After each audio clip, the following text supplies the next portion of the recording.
Hello and welcome to Torg's Day Night on the Ulysses International channel. I am JM, your GM, and we are on our first of our day one shots that we will be running to introduce both you to our characters and our characters and players to the system and setting of Torg Eternity.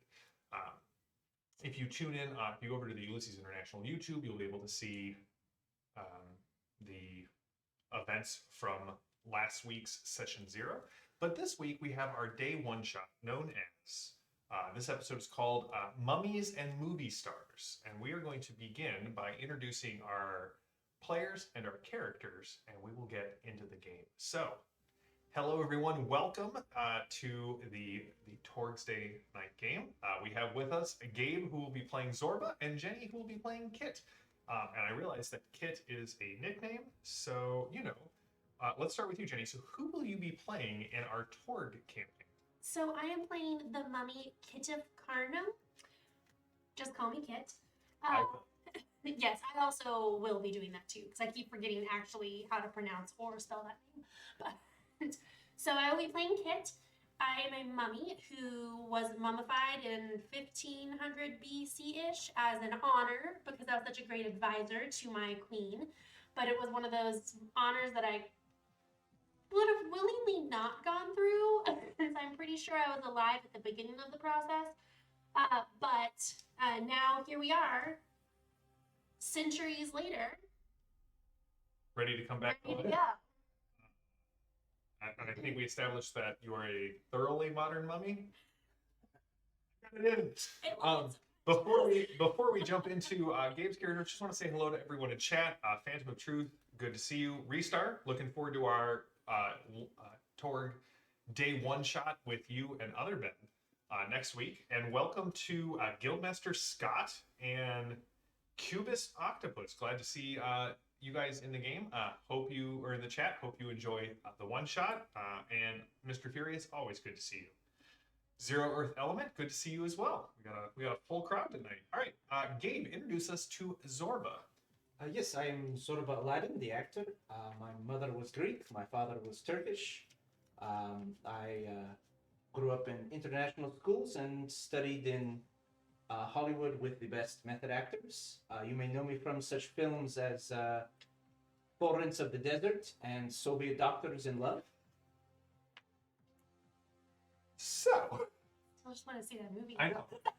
I want like in-world movie synopsises for both of these movies. Absolutely.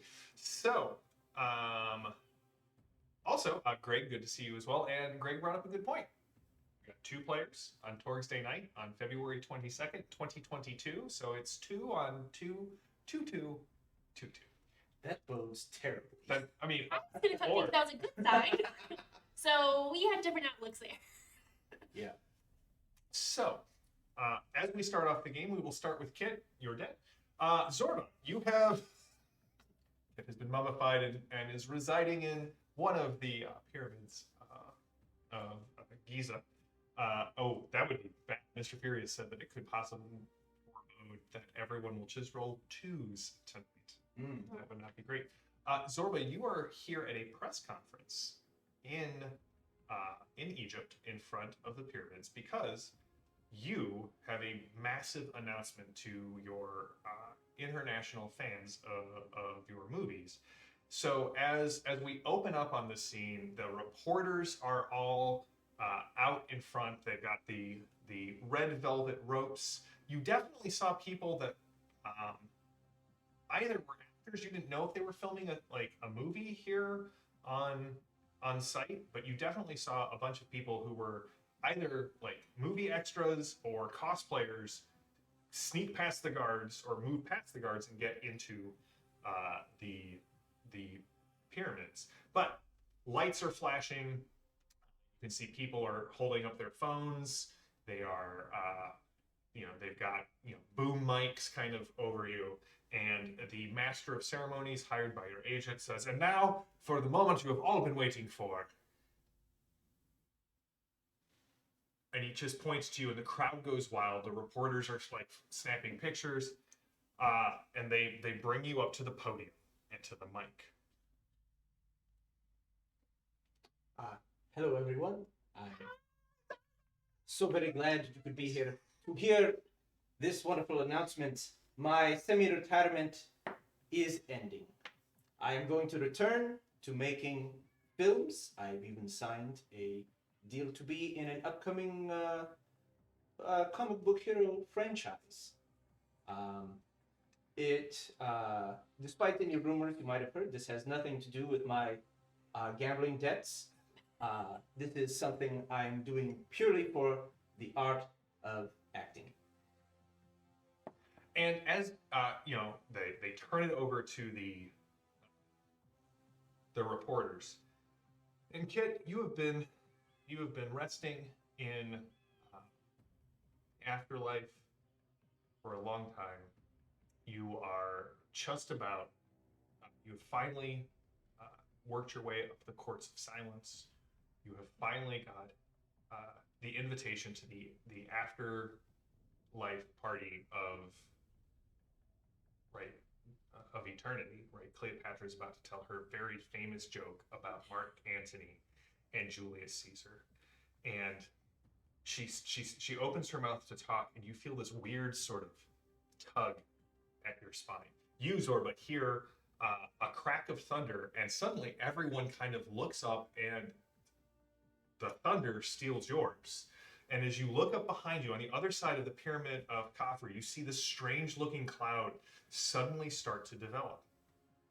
It's the only cloud in the sky. Others in the reporter group start to mutter at the strange sight as the storm cloud begins to grow. Your vision starts to crackle a little bit. It took so long for them to accept me at this party. I know, and here's the thing. The joke, the buildup is great. But all of a sudden, Cleopatra, her punchline that you can see all of the other honored dead start to laugh. You don't hear it. You hear thunder and you see flashes of red and blue. You, however, it's the wrong time of year. You know this. There should be no thunderstorms. And in fact, your agent checked everything to make sure it's the perfect time of day, it's the perfect clouds. And then the impossible happens. You see a twisting sandstone column drop down from the storm cloud like a vortex. It tilts, arcs downward, and slams into the visitor center, crushing it flat. You see a flash emanate from the point of impact, and you feel a shockwave like a thunderclap. And all around you, everything disappears as this rolling storm of sand comes past you. You seem to be the only one upright. And as you turn to speak to your agent, it looks as if he has stepped off the set of one of your movies. Because as you look around, all of the reporters have changed. Instead of phones and boom mics, it's all large box cameras with the big flash bulbs, people scribbling down things on notes. And as you look, you don't feel any different. But there's definitely something that has changed in the area. And Kit, as you hear a grinding of stone, and you see light for the first time. You see people standing around you looking like the attendants who, during your honor death, which some people may call it, an achievement in the fact that you, as architect and mathematician of the great pharaohs, were living. You were mummified while alive. That great honor. That's these guys look just like those guys. And one of them looks down and he finishes intoning this ritual, and then looks down. And he's like,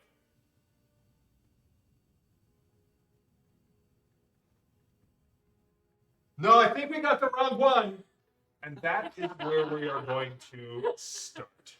Zorba, as you look around, people start emerging from this sandstorm. But they are dressed. They look to be dressed in sort of a modern for you, but seem advanced for kind of everything around you. The nice limo that brought you up is now a 1930s looking Rolls Royce. There are the sounds of propellers up above. These guys have heavy goggles, green, almost ceramic looking helmets that kind of come down in an Egyptian style, like ancient Egypt style vest, but looks like armor. And they have machine guns, and they start firing at those people who they were once security guards and now look to sort of be like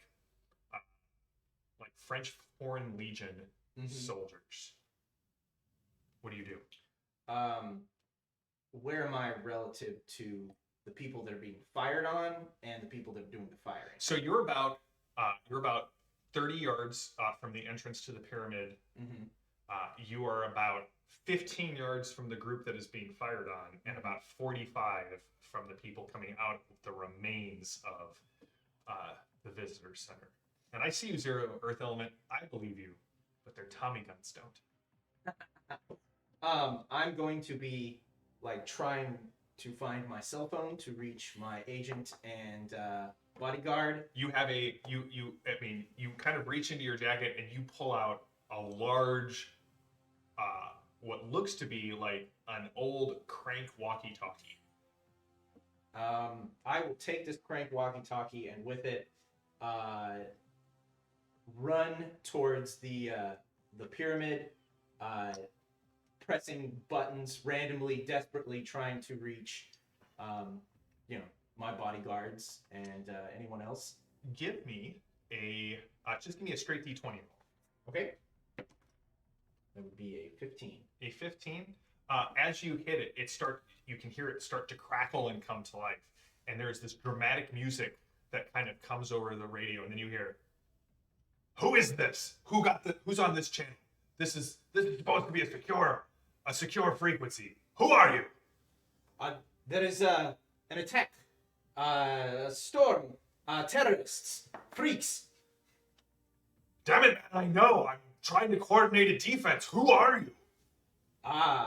Don't you know I am the one that organized this particular event. I'm Zorba. The actor. Zorba. Do we have a file on Zorba? Okay, so you remember that you're Zorba. I've always been Zorba. Of course I do. Are you? Questions or answers will have to wait. I need you to get to the highest point that you can in the area. We have, listen, just get there. Look for me. I'll be coming through the skies. And the line goes down. Thank you. A helicopter. That's true. Greg says there's no file on you, but there are definitely headshots. So, what do you do? Since I am now assuming that the helicopter is going to come and airlift me out, I am looking around and I'm assuming the highest point here is going to be the pyramid. That's probably a good. I am going to start climbing, and I'm going to ditch the walkie-talkie as some dead weight and just start climbing. All right. So as you start climbing, scaling the side of the pyramid. You can see that whether it was the blast from the damage, from the sandstorm, whether it's just whatever sort of mass chaos is going on, it's probably a mass delusion. Now that you think of it. You don't remember the pyramids looking this nice. Like they look much nicer, much newer than they did half an hour ago. But as you start to climb up, you can see there's this arc of fire through the sandstorm, and it cuts out, and on the step in front of you lands one of these guys. You can see that there's the glowing embers of a jetpack that has just cooled off, and he points his gun at you. He's like, so you're kind of like chest high at his feet, and he barks something at you in a language you don't understand, and he shakes his head. He's like, "Go back with everyone else. The High Lord approaches. You will all be subjugated and worship him as we do." Come back to you. "No, I'm telling you, this is the mummy we were supposed to resurrect. It is clearly marked as chamber 2.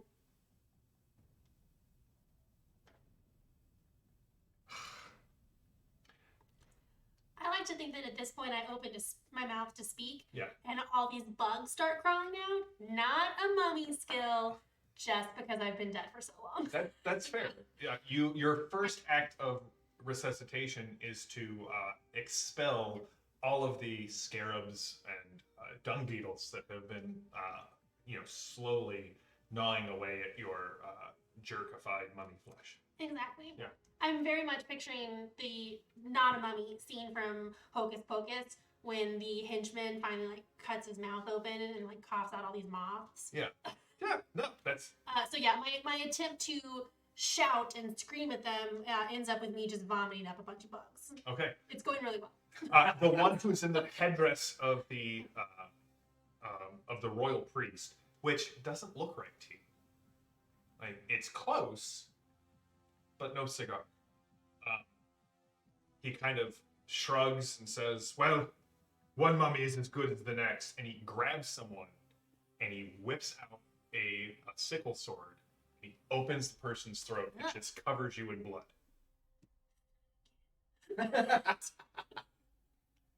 There's a lot to unpack there, and I cannot wait to unpack that with your character. That not again is the first thing that she says after being showered in blood.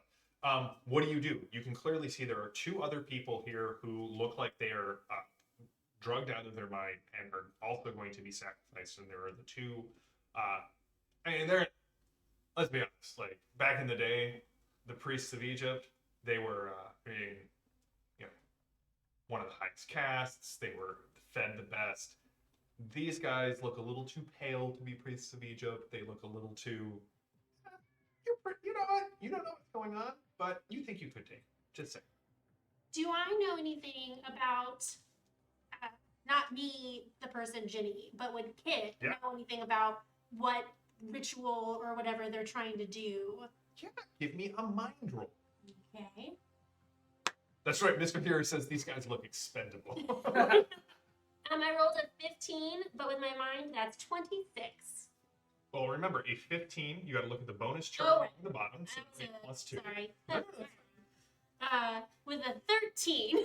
So in So Torg, good at this. you have your attributes, and your attributes are the baseline for your skills, and then you get adds into your skills, and so that forms sort of the base that you need to look at.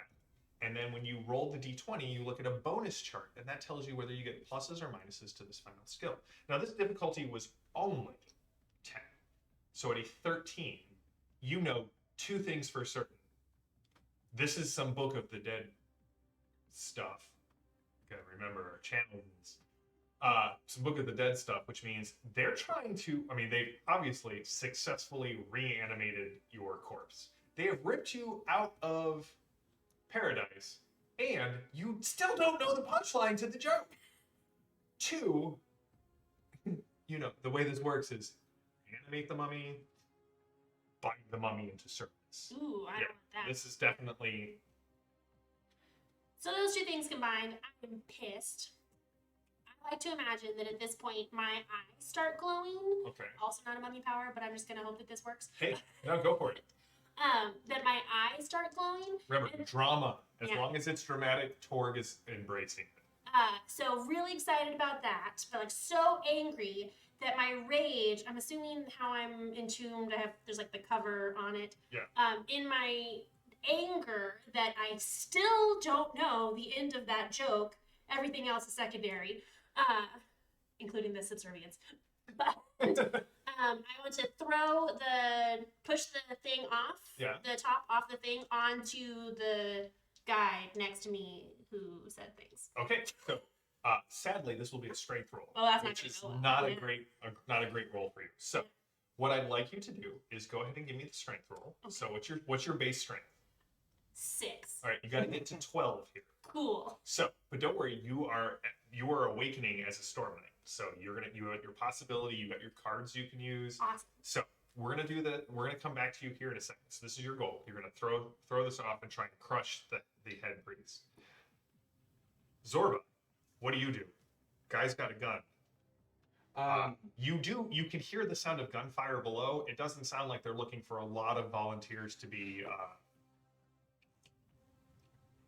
triumphant processioners for whoever this High Lord is. And really, this guy looks like he's got a gun, but he also looks sort of like an extra in one of you know, in like one of these comic book movies that you were about to sign up for.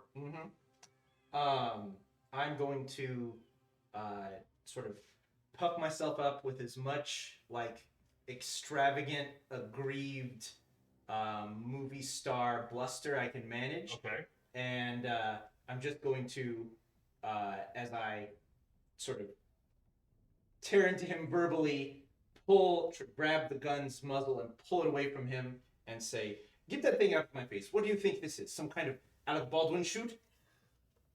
Ooh. Too soon? All right, so what I want from you is I want an Intimidate, and I want so there's a multi-action. So in Torg, you can take as many actions as you want in a turn. So we're gonna, the chat is like, dang, burn. So you're gonna roll once, and we're gonna apply it to Intimidate first, and then we'll apply it to your Strength roll second. Okay. So basically what happens, you're going to try and intimidate him to make him easier to get the gun out of his hand. So I want you both to roll. I got an 18. You got an 18, which is a +5 to your totals. You got a 20. So in Torg, when you roll a 20, they explode. So what that means is go ahead and put that 20 down in front of you. Oh, you can leave it in sleep. Oh, that's it. Yeah. Now roll again. All right. 23 is not bad. So let's start with Gabe here. So you got an 18. That amounts to a +5 to your skill. So what is your Intimidate? My Intimidate is I don't have any particular skill adds in it, so it's just Spirit, correct? Yes. Okay, then that is 6. And then do you well, let me ask you, what interaction skill do you have that maybe would work better than Yeah, I imagine that as a taunt. Okay, yeah, I'll take a taunt. So what's your taunt at? So my taunt would be a base of 16. So Okay. Charisma 13 and 3 adds in taunt. All right, and then your +5 basically turns into a +3 because you're taking 2 actions. So you had a 19. So here's the thing: so that is a outstanding, or that's a good success against this guy. So what that means is you can give him a -4 to resisting your gun pulling thing, or you can give yourself a +4 bonus to the gun pulling thing. I would give yourself a +4. Okay, I'll do that. Now, as this happens, as you begin to struggle to take this gun away, something ignites inside you. Everything kind of is tinged blue and red, and you feel as if something has awakened. You have always been a great actor and a better bridge player. But there's something in you that ignites right now that makes you feel not just like Zorba the actor, but like all of those great roles that you've played. A hero.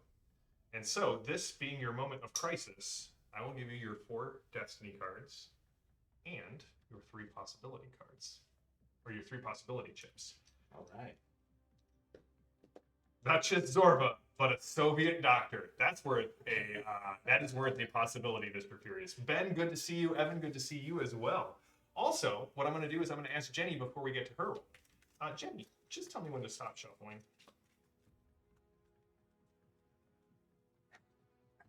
Dramatic pause. Now. Okay.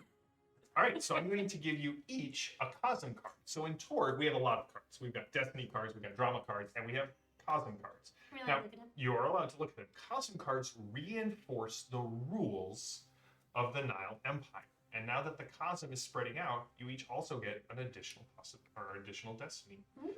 The other rules of the Nile Empire that you might want to know for tonight, you can spend another possibility on. So if you really want to succeed, you can play a second. So,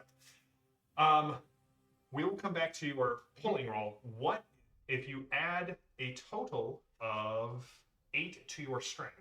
What does that get you to? 14. All right. Do you want to keep it as a 14, or would you like to spend a possibility to jack that up even further? That actually sounds really fun, so Okay. I want to do that. All right. So spend a possibility point. You're at a 23 right now. Roll another d20. Okay. 16. So that is a 39. What is a 39 on your chart? 11. All right. So 11 plus your strength of 17. So you got a 17. So in a fit of strength, you enraged at the fact that not at the fact that they brought you back from the dead, Yeah. not at the fact that they're going to try and enslave you, but at the Like, not fact great, but that the Cleopatra joke will never. could wait 3,500 years in the afterlife for this. I'm telling you. So you pick it up and you slam it down on this guy's head. So we're going to do a damage roll. So here's how this works. I have his toughness. It's not great. The base damage of the stone sarcophagus lid is going to be 8. Strength plus 5. So you're at 11. Okay. And because you hit him so well, you get to roll 2 6-sided dice and add it to it. 6. All right, what did we say we were at? 11. So 17. 17. All right, there is another little spout of blood, and the other guy goes, "Oh crap!" And he goes running into the hallway. You hear the sounds of thunder punctuated by really high snaps of noise that seem to drown out everything else and kind of echo through the halls. All right, so we're going to take that +3 from your first roll, add it to your strength. Okay. What are we at?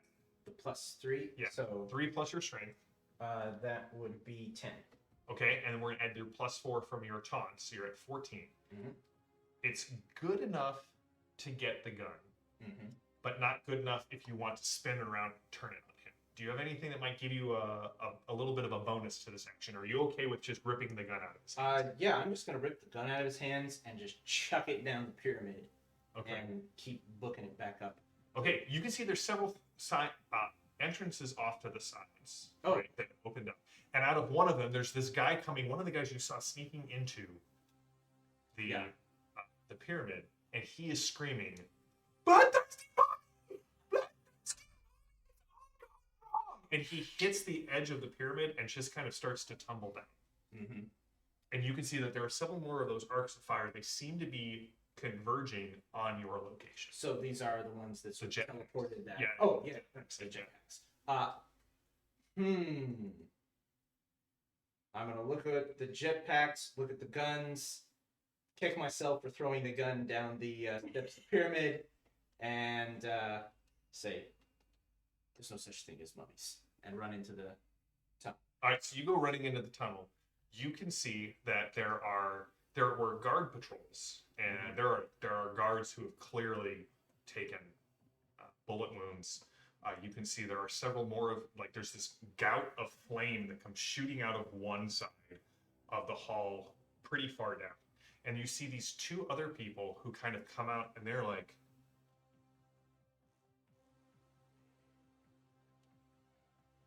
out of this side hall. The 2 people who were the other sacrifices have started to move away. I'm glad they're okay so far. Zero Earth Element is incredibly painful. I tried to give that guy a manual on how to fall down the pyramid. It was a step-by-step guide, but he didn't pay attention. So, what do you do? The high priest who resurrected you clearly has he's not getting back up. You can see he has he has this weird metallic, it looks almost like a rod, or it's where you get your pistol from. Okay. Yeah, there you go. I'm gonna assume it's like a back scratcher for a while, Yeah, probably. Until it goes off once, you'll never make that mistake again. Oh well. Yeah, I think that's the first thing I want to do is check that guy out, because clearly something's off here. Yes. So as you sort of check him up, pat him down, you find the pistol. That somehow you have sort of an instinctual understanding that this seems to be. Did not point it at myself. Don't point it at yourself. It's what the laws of the laws of drama are in effect. So grabbing an unfamiliar weapon and instinctually knowing how to use it, we're gonna go with that. But also,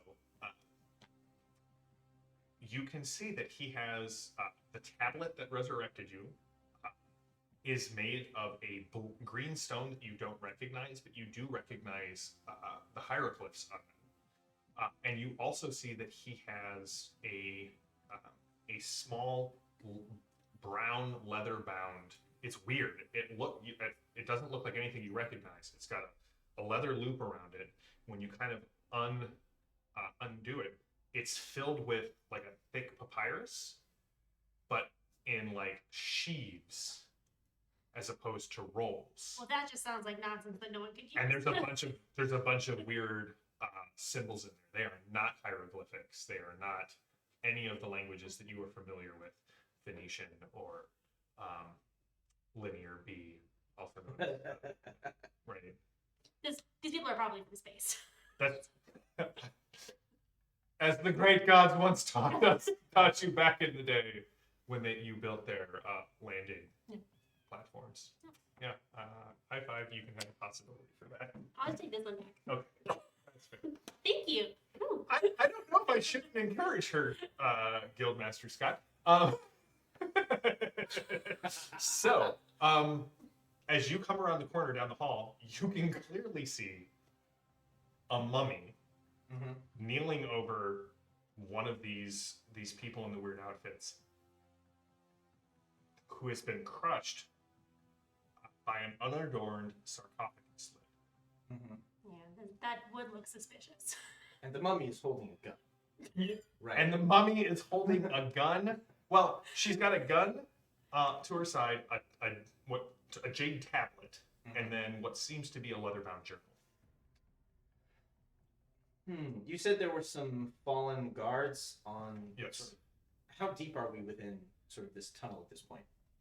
You are about 15 yards in. You can still see the light behind you. You can still see the gouts of flame or like the light, and you can hear this weird whooshing noise that goes with it. There are screams coming from further in the pyramid. Further within the pyramid. Do any of the fallen guards look like they have anything of value? As you begin to kind of look them over, one of them has another Tommy gun. You can find 3 more magazines of ammunition. One of them has a petrol bomb on them, but they all have this. They're all kind of in this.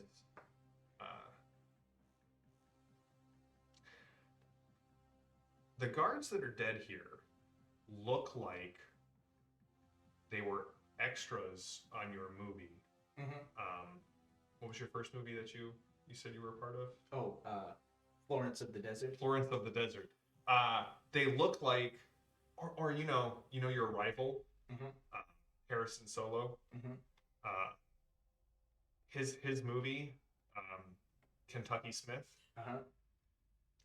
These look like they were extras from that movie, which is weird because you know that an hour ago, everyone who was probably in here was wearing,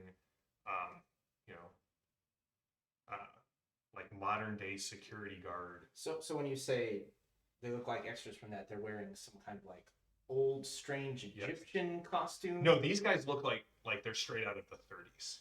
Okay. So these were the actual pyramid guards. Okay.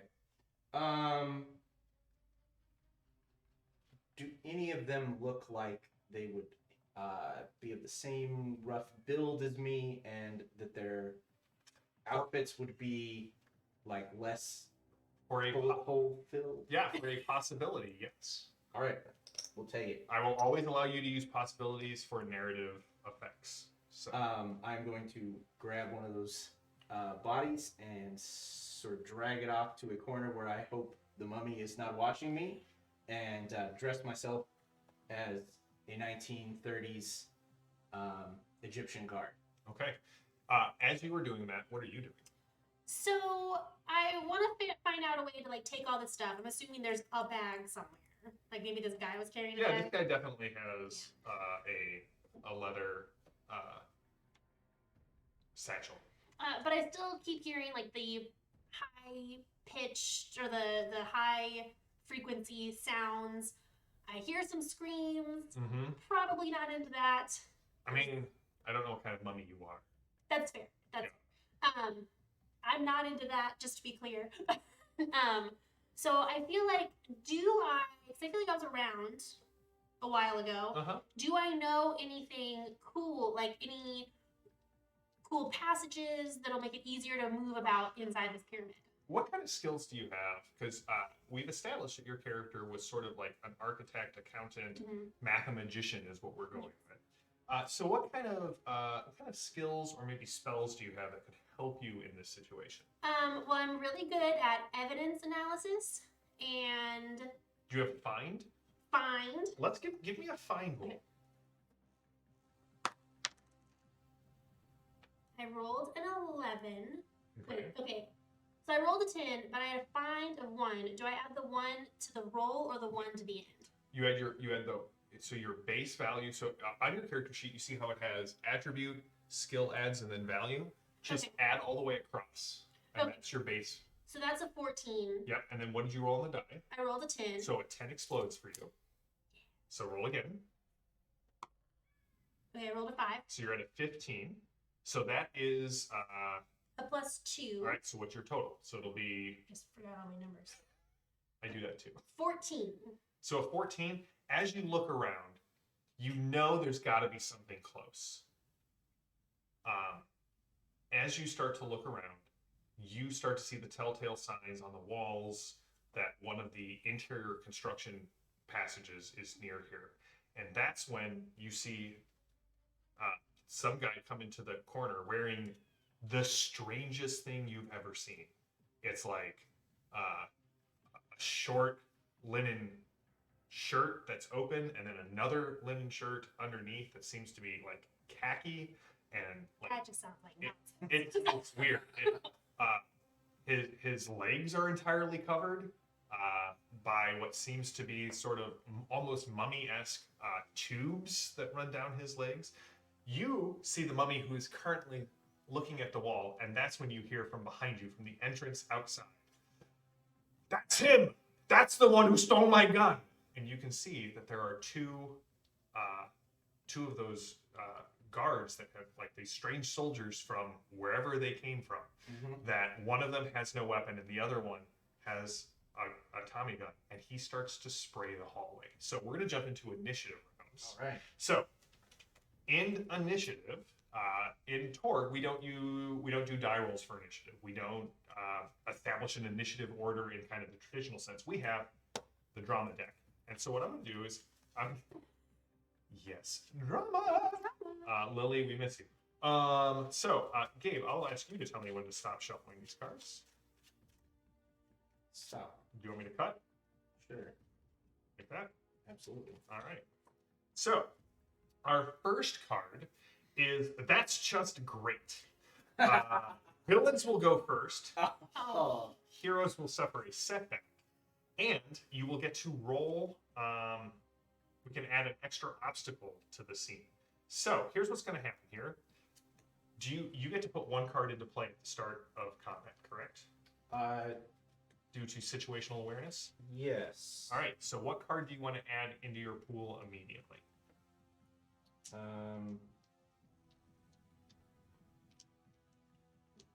I'm going to put opponent failed into my pool. That's nice. So and Greg, please tell me if I got this correctly. The errata on that card says that it now has to be they fail on an action that targets you. Yes. Okay. All right. And then, so here's what's going to happen. The one guy is going to try and charge at you. The other guy is, as I said, spraying and praying.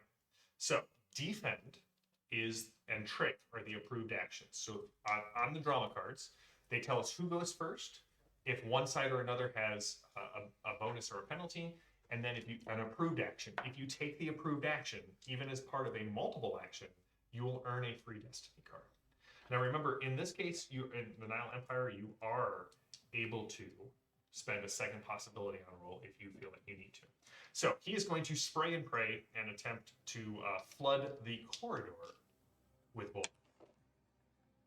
That's not great. 9 is a -1 to his fire combat of 11. So he hits you because even with a 10, he hits your dodge of 8. Okay. So your toughness is 10, and the damage on the gun is 13. So the bad news is he hits you. The good news is he doesn't hit you hard enough to do anything but inflict 2 shock. So the bullets spray off the walls. Some of the stone kind of peppers you. One of the bullets kind of grazes you. You don't take damage, but you take 2 shock. You are a little bit closer to getting knocked out. All right. Now, as I said, there is a setback that is going on here. Zorba, you step back as this guy charges you, and you step on a stone in the hall. You definitely feel it click beneath your foot. There's a whirring noise in the walls of the pyramid. You know that whirring noise. You designed that whirring noise. Things are about to get really, let's just say, dicey in the hall. Now, you can see this guy has stepped back. These little streaks of red light accompanied by the sound, like that high-pitched ping of thunder, like echo down the hall. You then see this guy in what seems to be a very fanciful or magical version of like the Pharaoh's bodyguard armor, just yell in fury and try to tackle the other guy. Ooh, Zorba, what is your unarmed defense? My unarmed defense is going to be. Is that simply my dodge? It's simply your unarmed combat skill. Oh, then that is a 6. Okay. Can I play this? Did he target me with his? He is targeting you with this. Would you like to spend your opponent fails right now? Yes. Okay. So he leaps into the air to try and tackle you. You kind of how does he fail as he leaps at you? How does he not connect with you? Well, I'm assuming whatever is coming out of the walls is connecting with him first. Okay. So the good news is that the blades that come spinning out of the walls connect with him first. The bad news is you are now covered with the entrails of this guard as he is just sliced in half, and you can see dust starts coming out from between the seams of the stone, and you can hear more of these mechanical grinding noises. You get the feeling that this whole corridor is about to be filled.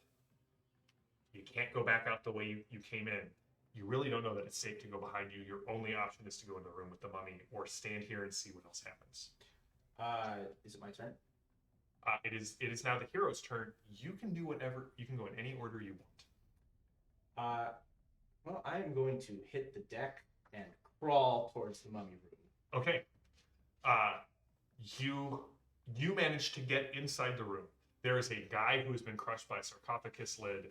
There is a dead body on the ground whose throat was slit. And then there is a mummy who is currently like pressing on the wall. You can't tell if it's blind. You can't tell what is going on, but it is currently trying to do something with the wall. Just gotta say, this meeting sounds like a lifelong friendship. It's the end of my turn. Do I place? You may play 1 card into your pool. Yes. Okay.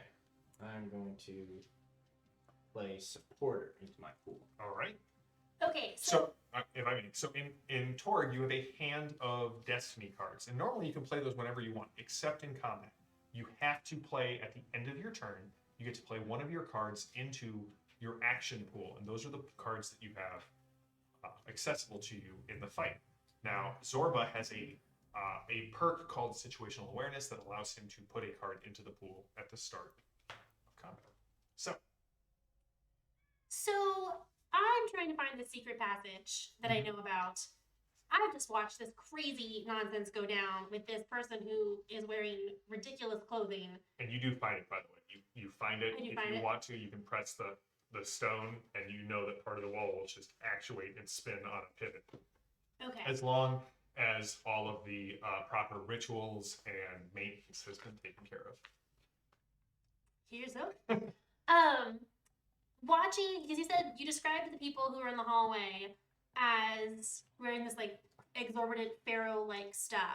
Yeah. Is it something where it's one of those kind of like how the priest guy who I crushed just looked a little off?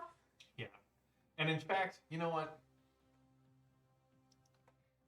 If we're gonna be honest, remember in your history lessons about that one guy who rose to power in Egypt and was like, we all worship the sun god now, and there are no more pantheons, and then he was, mummified as a heretic and sent down to the underworld alive?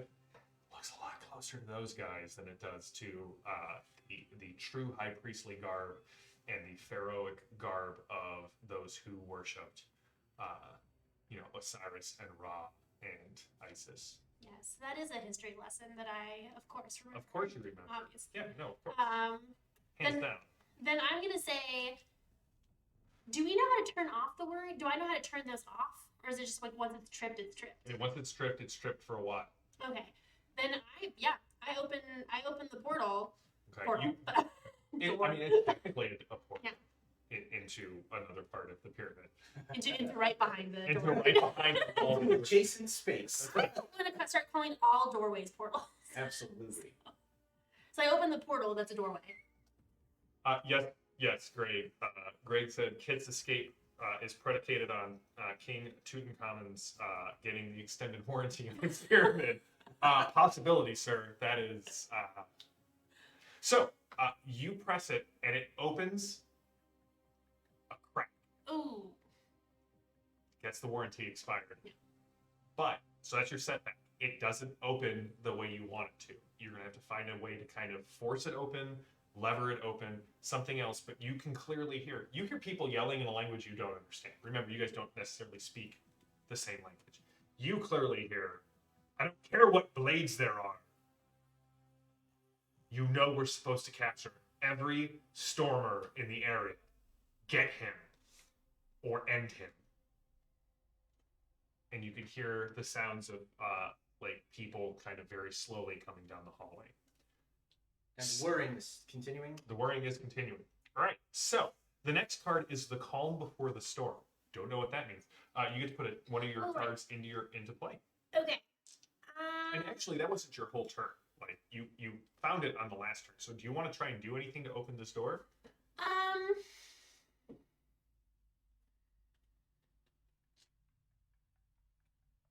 Not yet. Okay. Yeah.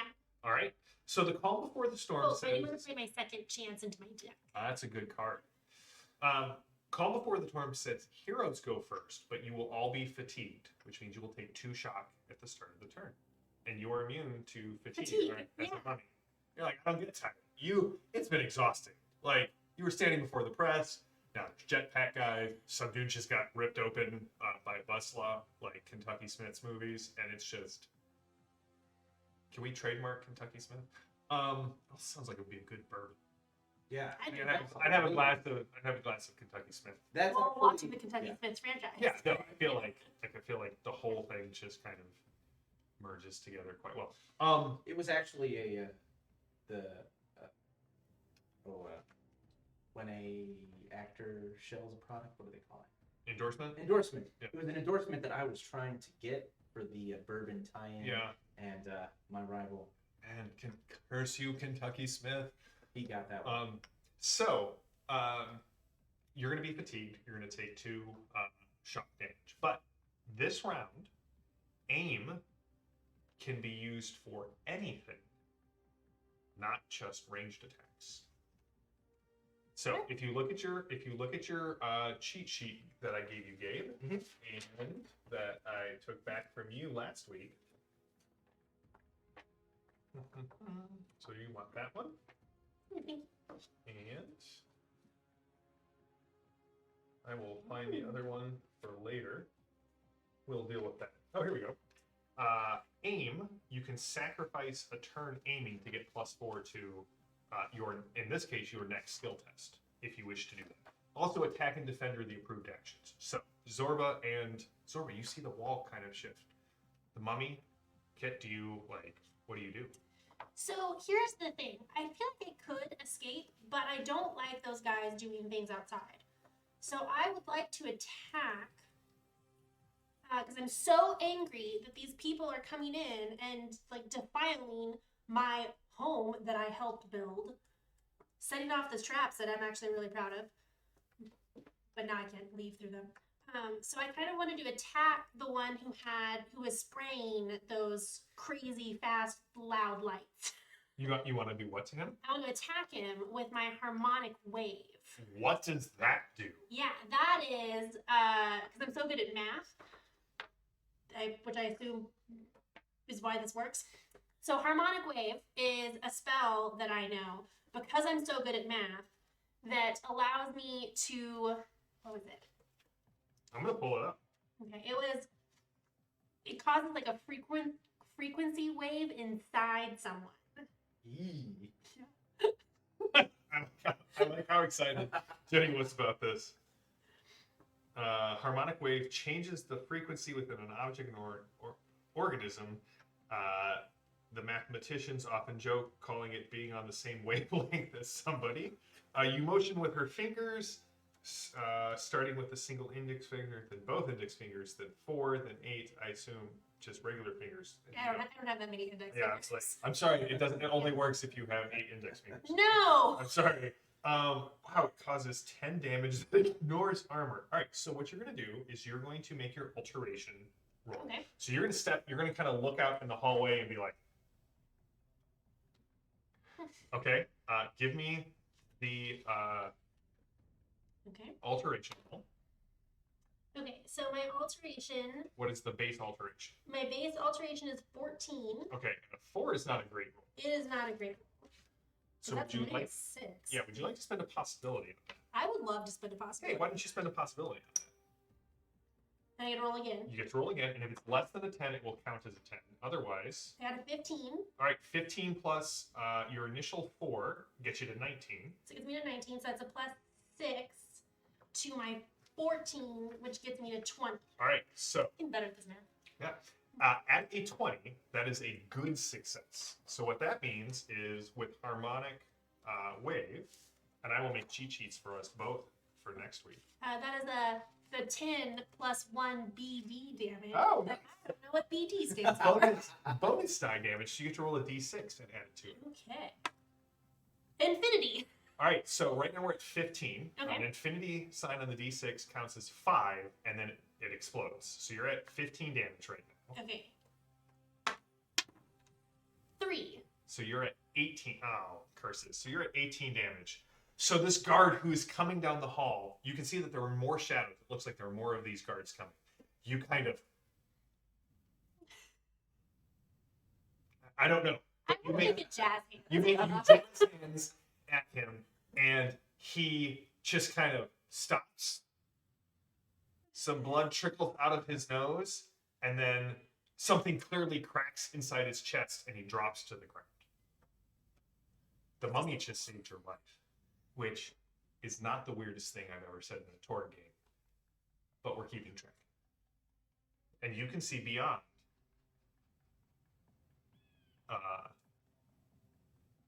You can see where the mummy left, right? She came to stand over you and made some weird hand gestures, and then you saw this guy basically crumple from the inside. Mm-hmm. You can smell kind of the stale air coming through this. A part of the wall has started to shift, but it looks like it's stuck. I'm going to look at the mummy,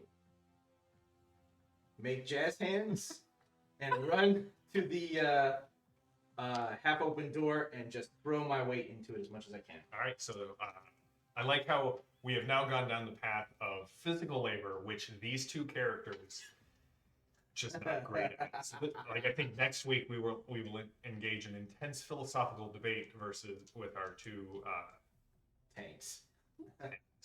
yeah, I'm pretty sure Kowalski and our Templar will just sit around sipping Sazeracs and discussing the merits of the Cyber Bible. All right, so go ahead. What is your base strength? My base strength is 7. Okay, so you're trying to get up to a 14 to unjam this door. Okay. So you're at a 7. And the aim So we can with the special aiming. Yes. We can forego a turn And to get act. +4 to the next turn. I'm going to Really just kind of...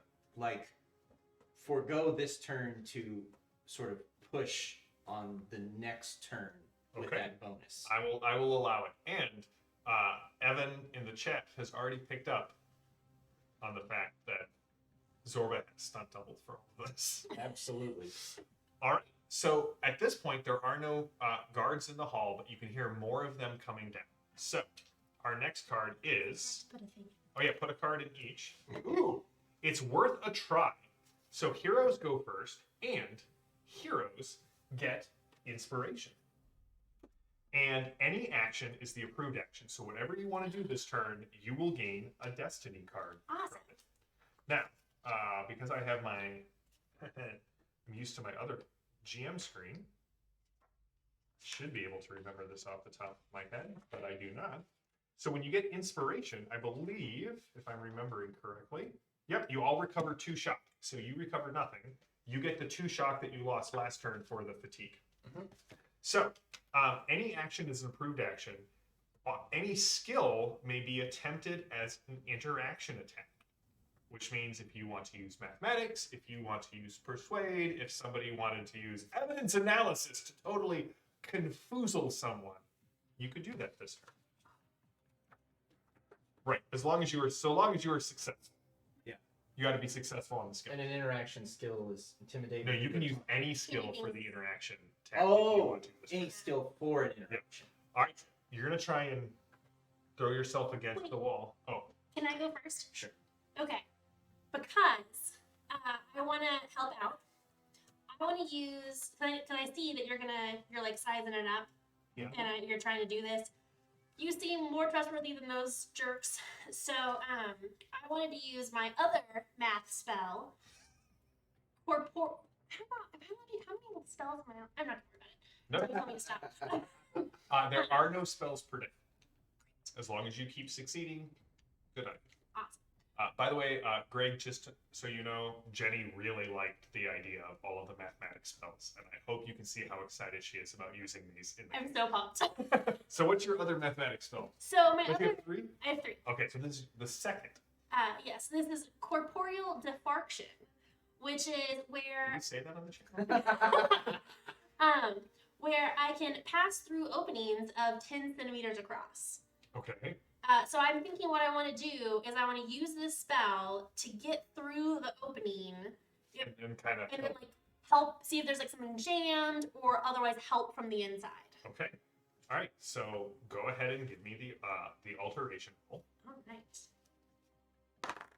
I'm so impressed that you got all of the spell information on the spell sheet because my handwriting is neither that small nor that neat. It would just look like graphite vomited into a little box. Thank you. Yeah. Thank you.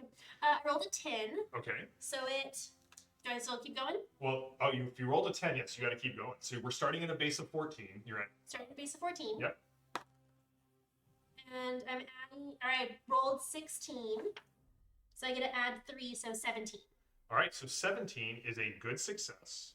With a good success. Or no, sorry, it's a normal success. Never Would you like to spend? I'm anything? going to play the supporter card to add 3 That to is a your good total. success. Okay. With a good success, I can go in. I was really excited. I did spell homework. An opening of 1 centimeter across. Okay, so you just kind of. What does this look like? Like. So I'm picturing it like in very cartoon terms. It says it's yeah. I'm picturing me just kind of like. You become an Egyptian drawing. Oh, I Like like that better. two-dimensional, like. I was picturing this video I saw of a cat who went underneath a door.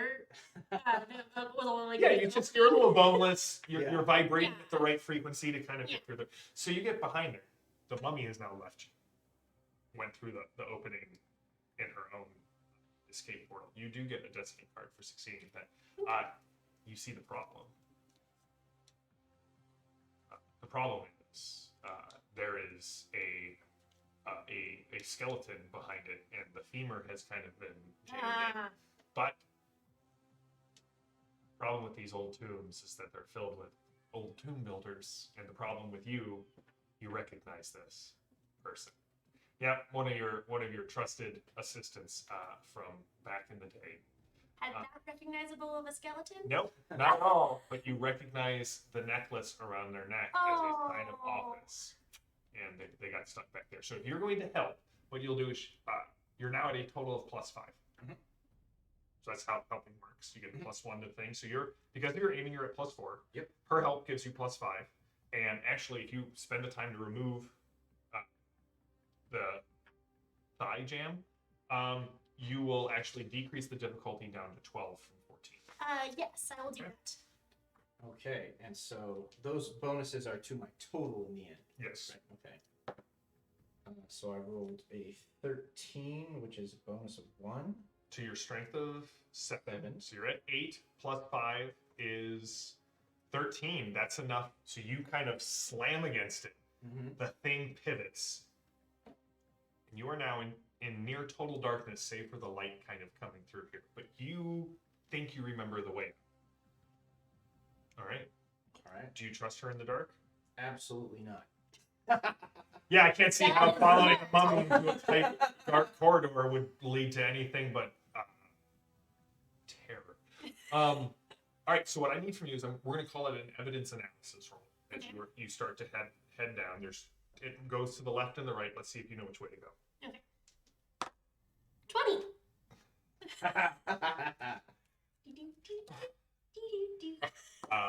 This game brought to you by Exploding Dice. So a 33 is a +10 to your evidence analysis. Okay, and my evidence analysis was already a 12, so 22. All right. So, the mummy will seems never to know want this again. exactly Yeah. where it's going, and the grinding noise seems to have risen to a squeal and then kind of a stop, almost like a car that its engine has seized, and you can hear more boots coming down the hall. Mm-hmm. I'm going to pull out what was once my e-cigarette and is now just a pack of cigarettes. Okay, pull out the lighter. And pull out the lighter and light it and use that to sort of get my bearings. Immediately, there's a whoosh as all of these cobwebs sort of ignite. The fire goes past you, just saying, a little scary for dried out mummy. But you guys make your way through the inside of the pyramid. As you make your way to the top, to sort of a kind of like an observation room that you see down below, there are massive, for what looks to you to be like World War II style tanks and trucks kind of coming out of this roiling storm. Metal machines. So we're looking outside of the pyramid? Metal machines of like you can't even put the math together of what it would take to build one of these things. They look to be some sort of chaos beast that has arisen out of the Nile.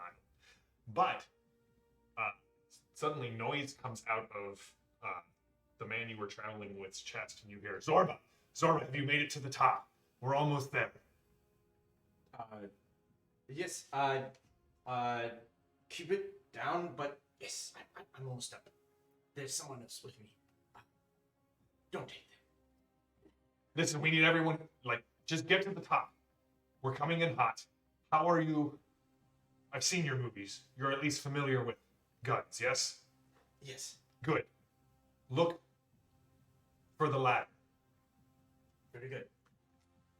There's just a bunch of crackling noises. It seems like he has maybe he's talking to this metal box. It seems to have fire because it sounds like it's crackling on the inside. And the sound of wind, and then a voice comes out of it. It's probably necromancy. Just gonna be honest. He's probably speaking with the dead.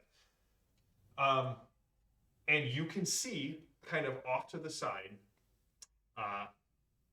this metal and rope ladder kind of unfurls and kind of is flapping around in the wind, but it seems to be fairly stationary, as if something is hovering above your sight. You can't see what it is. All right. You see this. It looks like someone has taken lead and stretched it out into tubes and attached it to 2 ropes. This is a crazy world I woke up into. You are definitely not in Kansas anymore.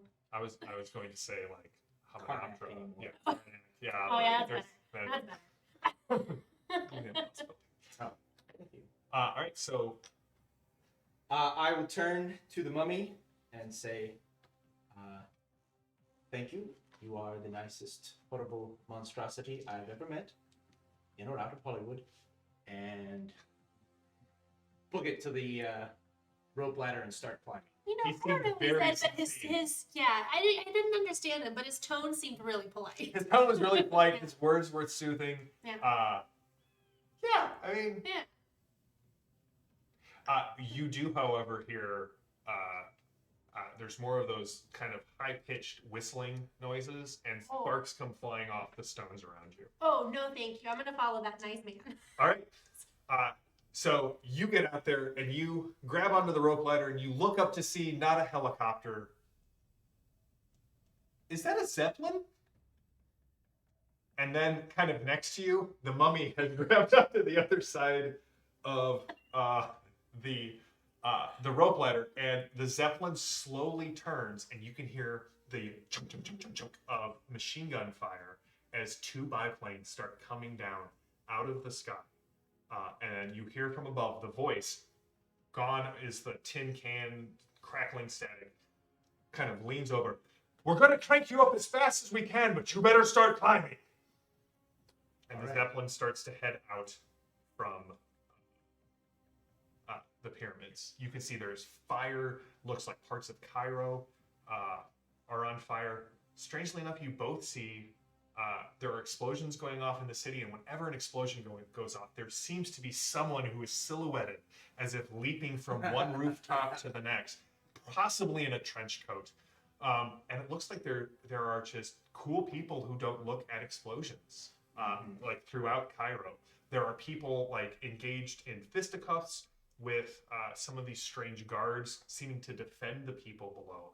And the ladder's slowly being pulled up, but you see these two giant birds that are spitting fire coming right at you. I am going to climb for the life of me. All right, these are going to be maneuver rolls, and here's how this is going to work. There's no chance of you falling at this point, unless I say it, unless you roll it. There's no chance of you falling. Getting up to assist in the chase, the better you roll your maneuver, the quicker you'll get the rope ladder. Okay. So go ahead and both of you give me your maneuver rolls. Okay, this is just Dex. Oh, okay. 11. I rolled an 18, so the 5 plus my Dex. Yeah, and you have no adds in maneuver? Okay, so an 11 will get you up, not this round, but next round. Okay. Okay, so my dex is 6. I rolled an 8, which is a -2. I'm going to spend some. You should probably spend a I'm gonna possibility. spend some possibility. All right, so you're going to roll another d20. What was your initial roll? 8. 8, okay. Roll another d20. That's an 18. There we go. We haven't had to explain if you roll. So if you spend a possibility and you roll less than 10, so if you roll a 1 through 9, it counts as a 10, but it doesn't explode. All right, so 26. 26, which for me is a 9, so that's a 15. All right, so you will get up there this round. Mhm. Polite man climbs this thing as if he was born to it. He may not be a professional ladder climber, but he has played one. So you get up there, and as you get to the top, this man kind of grabs your hand and kind of one arm pulls you up. He's got aviator glasses on. He's wearing what seems to be kind of a military jacket that says Quinn on the lapel, or not on the lapel, on the name tag. Get to the aft of the Zeppelin. Man the machine gun. Is that a mummy? It is Egypt. Is she chasing you or helping you? She's all right. Haul her up! All right, so they point back, and you can see that there is a gunner's seat there with... All right. I will, after making sure that aft is the. Yeah, you start running to the up. Now aft! Yes. And I'll take my place at the machine gun. All right. So what we're gonna need from you is a heavy weapons roll, which I realize you may not have, I do not. but we're gonna just see what happens. Okay. Hopefully this is not a Sean Connery. They got us, son. Kind of moment. So he's gonna get one shot. You're gonna get up on the deck of the Zeppelin. So go ahead and take your shot. 20. Oh, come on. 18. So that's a 38. 38. Do you want to spend a possibility on? So here's the thing. Why not? When we finally start when we do the one shot in 2 weeks, you're gonna have no possibility, and then when we start the actual campaign, you will have 3 possibility again. So spend all of your cards if you can. Spend all of your possibilities. This is a learn to play for you guys. Zorba is just an absolute gambling addict. He is spending his possibility. All right. Like poker chips. So we said you were at 36. So now roll another d20. It would be a 12. So 48. So 48 is a 13 plus 13. Mm-hmm. And then to your to your heavy weapons. Mm-hmm. Which I do not have. So it'll default to Dex. Okay, which is 6. All right. So 6. Oh, Becca. Hey, Becca, good to see you. She reminded me you're actually at 50. You were at 38. So 50 is plus, still plus 13. But good catch. You can have a possibility for that one, Becca. All right. So 6 plus 13 is 19. The machine gun kicks like a mule and roars like a lion. But you put a line of shots down the side of one of these biplanes. Like, what is going on? So you get to roll 1 bonus die of damage. 4. All right. Smoke comes erupting out of the biplane's engine as one of the shots kind of catches it, and the plane starts to do a slow spiral. But the other one is coming straight at you. So we're going to draw the next card just to see if they get a shot first, or if you guys go first. Ow! Weird science.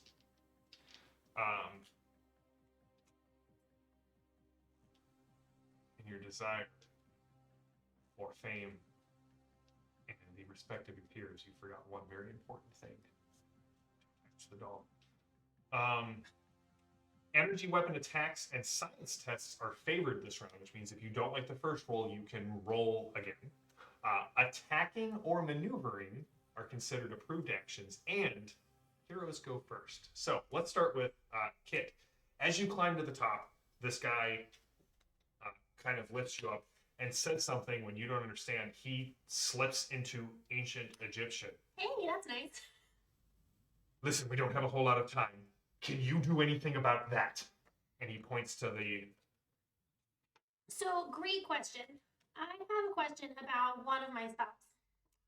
One of my math spells is Calculate Weakness. Okay. That is, I can find a weakness in one heavily armored opponent's armor. Would that also work for finding a weakness in, like, a biplane? Yeah, I Or don't this know. weird, scary bird? Yeah, this weird, scary bird. Yeah, then I would like to do that so I could use that to let everyone know what this bird's weakness is. All right. So that means you, if you follow her advice, you can make a called shot, and you're, in addition to the normal effects, you get armor piercing 2. All right. I guess this.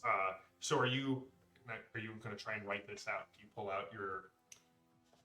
Yeah, because it only works if I do the equations. So having nothing else in front of me, I just unwrap my arm a little bit.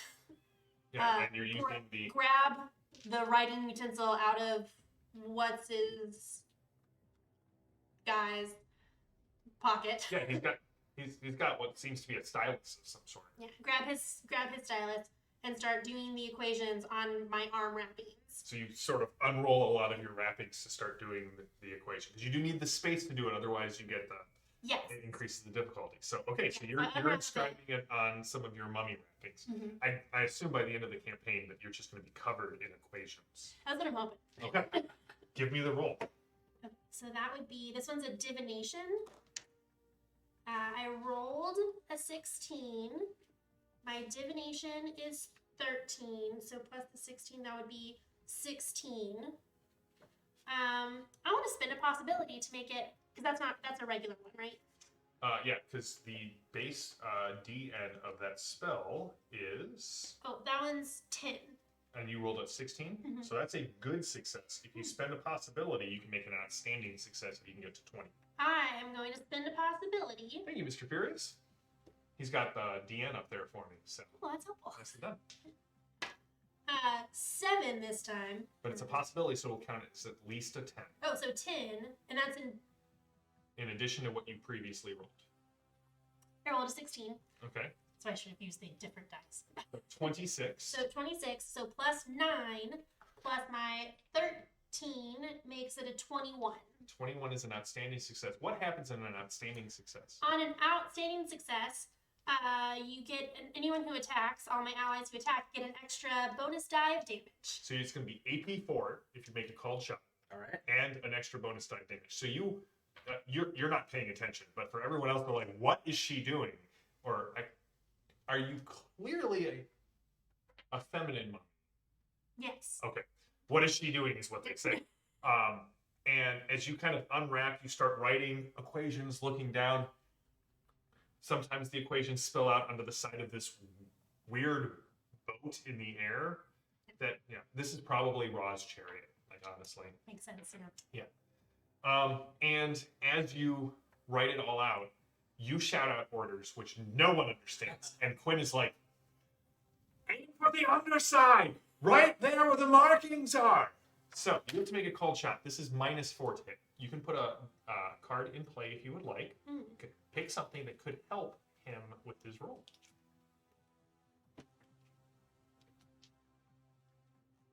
Can you use possibility for other people? Not typically. Okay. So I will come back to you. Okay. Will you just let me know what card you want to put into play? All right. That is 5. That's not great. So a 5 right now is a -4 to your base of 6. So you're at a 2. I would suggest possibilities. Yeah. All right. Possibility. And you can always spend a second one on this roll if you need to, because you're in the Nile Empire. Spend a second possibility. Yeah, and get another. I do not have any more possibilities. Okay. 13. 13 plus 5 is 18. Mm-hmm. So I've got a 5. All right, so you're at a base of 5 Mhm. plus your dex of 6 Mhm. But -4. -4 Well, because Oh, of the called right. shot. Yeah. So I just lost my math. Becca, no. that'd be 7, right? So you got to get at least a 10 to hit these guys. Do you have Okay. any cards in play that could help you? I Did you do put one in not. last round when you made your shot? And I don't have one that he could actually affect it, even if I did. Do you have anything that can help? I don't think I have anything that can help him. Okay. I have like a second chance, which would be awesome, but I don't think I can give that to him. You can trade cards in an action. Ooh, do you want to trade this card? It's a second shot. Okay. You basically get to re-roll the whole action. Does he still get the possibility? He still spends the possibility. Okay. All right. So I'm just re-rolling from scratch, Go re-roll it from scratch. and with that possibility that I spent, I can roll the one. All right, so Greg is thinking that if she targeted the aircraft, the attack would be armor piercing. Probably some way to MacGyver the bullet frequencies to give him the benefit. I like it. Okay. Well, first roll was a 7. Let's see what the second one is. Second one was a 6. So we've got. You're at a 17. Because remember, the second roll always counts as a 10. Oh, it's a 10. That's So 17 is a +4. right. Okay.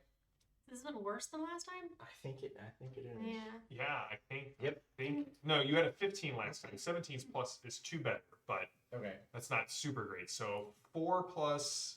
My dexterity of 6, which is 10. Nope. 4. Nope.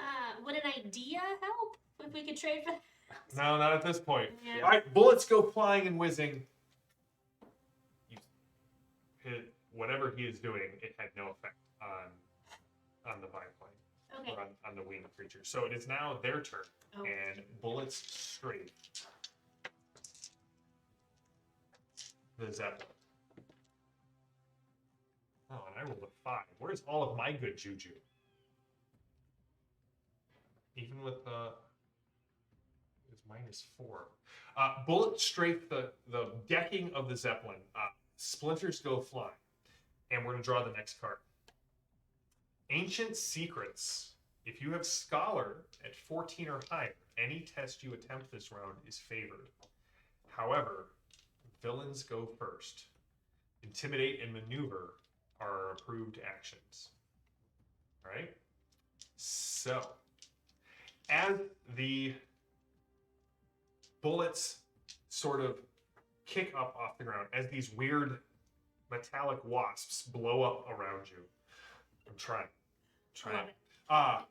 The plane strafes again. The Zeppelin is starting to pick up speed. You get the feeling like if you can deal with the Zeppelin the biplane this turn, the Zeppelin can get away. However, as you are watching, someone comes flying out of the sky on the wings of Horus and just sort of lands in front of you and draws a long bladed weapon. And you can see that he clicks something on the hilt of the saber and it erupts in flames. So, bullets from the gun. Ooh.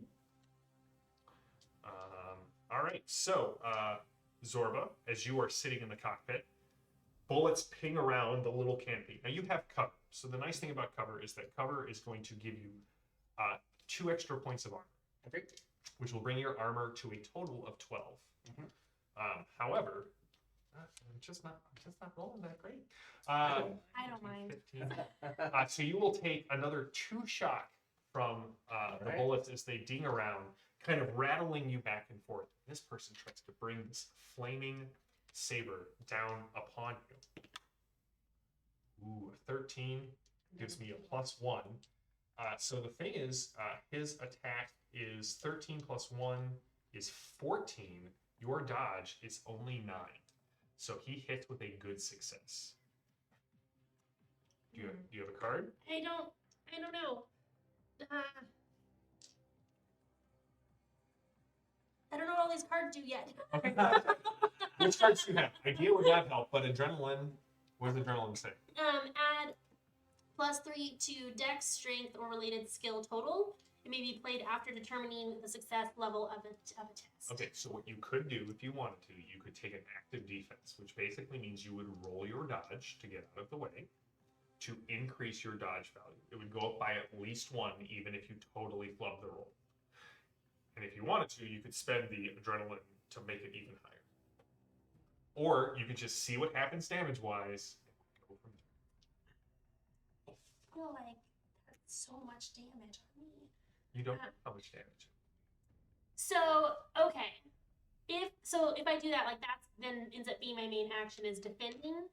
Mm-hmm. You would lose your next action. Yes, Greg, I have to up the ante somehow. I really want to do cool stuff. So take the wound. Well, you don't know if there's going to be a wound. And do you have possibilities? Oh, I do. So yeah, I'm gonna let it happen. Let it ride. Yeah. Okay, so it will inflict 1 wound Okay. and no shock because you are immune to. Oh, no, you're immune to fatigue, so we'll do 2 shock. So here's how this works. Do you want to try and soak it? Yes. So you spend a possibility. You give me a reality. Okay. So in Torg, when you take damage as a Storm Knight, you can actually bend reality around you and try and soak damage that comes that is incoming. I also think that, chat, what would you guys think if I put across the bottom of our overlay the Torg bonus chart so that you guys could see what the players roll? Let me know if you like that idea. Okay, so I rolled a 9, which is a -1, and my reality is a 12, so it would be 11. Would that be enough? That would reduce your total shock taken to 0. Reduce the wounds you take by 1. How many wounds was it going to be? 1 wound. Oh, 2 great. shock. So, all right, chat likes that. Next week, I will put up the bonus chart across the bottom of the screen. So, what changes? How do you instinctually rewrite the attack so that you don't get hit? You don't take wounds. I like the idea that You can't make him like trip or fall or anything. This is strictly like you don't get hit or you don't take as much damage. So. Oh, okay. Because I was gonna say like his weird magic thing flickers because Oh, yeah. technology is confusing to me, and that's the reality that makes sense. That makes perfect sense. So he basically hits you instead of with the flaming weapon, with kind of the blunt edge, and it doesn't do anything. Yeah. Perfect. I love it. All right, it is now our hero's turn. You said you wanted to do cool things, so I feel like she's got a cool thing idea. Absolutely. Oh, I was just gonna do that harmonic thing again and make him explode from the inside. Can you? Is the harmonic thing only damage? Yes. Yeah. Okay, it's on. Yeah. Give me an alteration skill roll. What do you want to do? Now remember, if you do something super dramatic or over the top, Yeah. So that falls in with the line. what is another your range? punch. What is your range on that harmonic frequency? 10 meters. 10 meters. Is that close enough to one of the biplanes? No. No. Okay. No. Intimidate is a favorite action, right? Intimidate is an approved action here. I want to try and convince whoever is piloting this Zeppelin to intimidate this biplane by just like looking like we're going to ram it. So you would have to be the pilot to do that. So like, if you want to intimidate this guy, you can scream at him. You can like. Okay. So I think in this one, the pilot could also get 2 for intimidating and maneuvering, or is maneuvering not one this time? Maneuver is one, but you only get 1 for the approved actions. Okay. So you're in the gunner seat. But if you want to do something intimidating, I'm totally down for it. But you have to be the one to do the action. yeah, I would. How far away is the pilot here? You would have to cross the entire length of the ship. If you wanted to get there in one, if you wanted to try this as a multi-action, Mhm. I'd let you do maneuver and intimidate, and we'll see where the dice fall. Yeah. You know what? I'm gonna run to the across the Zeppelin Okay. to the pilot and try and convince him to like just ram this guy. You know, we're in a bigger boat. You are, and I'm going to give Zero Earth Element a possibility because that is also the song that is going through my head right now, the opening to the Immigrant song. As you get out of this thing, explosions are going out, bullets are falling, the Mummy is making jazz hands as another one of these jet-packed goons as you go running across. So, you guys, you rolled a 20, so you can keep rolling. Give me your roll. All right. That is 12. All right? And which Okay, that one's off the book. I feel like I should redo that. It's your which choice. skill am I? Oh, it's my choice. So, well, no. For her, if it falls off, here's the way my table works. If you want to keep it, you have to keep it if it falls off the book for the rest of the evening. Yeah. If you pick it up and re-roll it, you have to pick up everything. And re-roll it. I'm gonna pick it up and re-roll it. It fell off and landed like wedged, so it wasn't showing a number, and I feel like it was just gonna be cheating. Greg did say if you wanted to stay in the cockpit or the gunner's thing, you can intimidate him by clearly aiming at the Oh, biplane and be like, "I'm going to get you," like aiming threateningly. But you don't have to do that. No, I want to go try and convince Okay. the pilot that we should just ram this guy. We're in a big, All right. play a game of chicken. Play a game of chicken. All right. So what you got a 12. It's not like these old flying, Zeppelins are that explosive or anything. Right. That was Greg's comment. Flaming sword on a zeppelin is probably just a horrible, horrible idea. All right. So you got a 12. You have. Do you say anything? I feel like this is suitably dramatic. I will give you a possibility if you want to spend it on this roll. Sure. All right. Go ahead and do it. What did you get on your harmonics? I ended up rolling a 38, which gives me a plus 11, giving me a 25 on my roll. So that's an outstanding success. And I just want to say that this is probably another situation where my mummy eyes would be glowing while I'm jazz dancing. Okay. I like it. So that would be the 10 damage plus 2 bonus die. Yeah. I'm dropping all of them on the ground today. There you go. Thank you. And it's just So an extra 8, so 18. 18, and this ignores armor. So once again, you harmonically eviscerate the guy standing in front of you. As you see the nice man go running past you, what did you get on your total? So it's 28. 28. So that bonus would be 9 added to Or is this persuasion? So this would actually start off with the maneuver. With the maneuver, okay. Yep. So what your maneuver is Dex. So Dex plus 7. So Dex plus 7 is 13. All right. So you make it across the deck. All right. You slide in there. The guy piloting. Who are you? What are you doing in here? And your persuade is plus 7.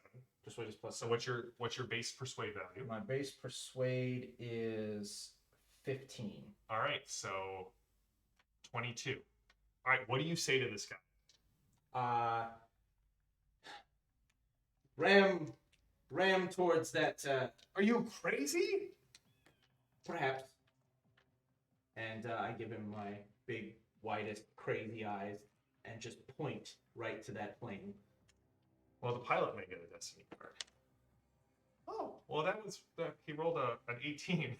Mhm. So he intimidatingly flies the Zeppelin at the biplane, causing the biplane to swerve off and narrowly miss one of the pyramids as the Zeppelin then gains altitude and flies off, rising above the sandstorm.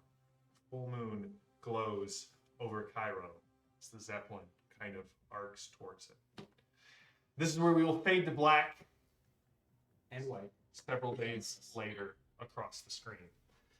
You guys have been told what is going on.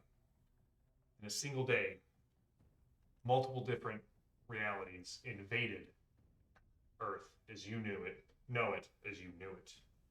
There's a war being fought. Possibility war. This Sebastian Quinn is putting together an organization that he's calling the Delphi Council. Great oracles, good parties. You remember the Delphi. And he wants you to join. Training in languages, modern culture, the things you would need to know. He tells you there are 3 others who will be joining your team. He's going to be sending you to a city you've never heard of. A city known as Istanbul. In 3 weeks, we will be picking up with that campaign. Thank you to Jenny and Gabe for being our guinea pigs on our day 1 shots. This is the introduction to, we're going to do 3 of these. So today's introduction, Mummies and Movie Stars, is the introduction of Zorba and Kit. When we come back next week on Torg's Day Night, we play every Tuesday night. We go live at 7:30 Central Time. We play until about 9 o'clock Central Time. And next week we will have Brimstone and Lasers over Paris, where we will introduce 2 more of our characters. We will be introducing our Cyber Papacy Templar and our Tharkoldian Techno-Demon Aspirant. And, well, thanks. Greg says good job to everyone. So thank you, Greg. And we will be back, so we will be doing that introduction. And then in 2 weeks, we will be doing my homage to haunted horror slasher films, as our 3rd character is introduced by getting her group of friends to go investigate a haunted house that suddenly finds itself home to an Orosian terror on day 1. I promise much body horror and death and 1 storm night coming out of it, possibly more, but we'll say at least 1. So we will be back next week, same bat time, same bat channel, with 2 new Torg characters and a brand new one-shot. If you like what we do, please consider following the Ulysses International channel here on Twitch. If you like our video, you can go and watch it live, or you can go and watch it on YouTube. Also, YouTube has the Ulysses International YouTube channel has a ton of backlog. We've run multiple Torg games, multiple short Torg games, a very long Torg game. We've run Fading Suns. We've run some Dark Eye. If you want to find out more about the great games that Ulysses produces, please go check them out over on YouTube. I am JM, your GM. We will be back in a week with more Torg. Another big shout out to Bob Crum. Thank you for the beautiful frame that he designed for us. And we will be back with the 2 Bens of our group next week. So thank you to Jenny and Gabe for joining this campaign and being our first one-shot.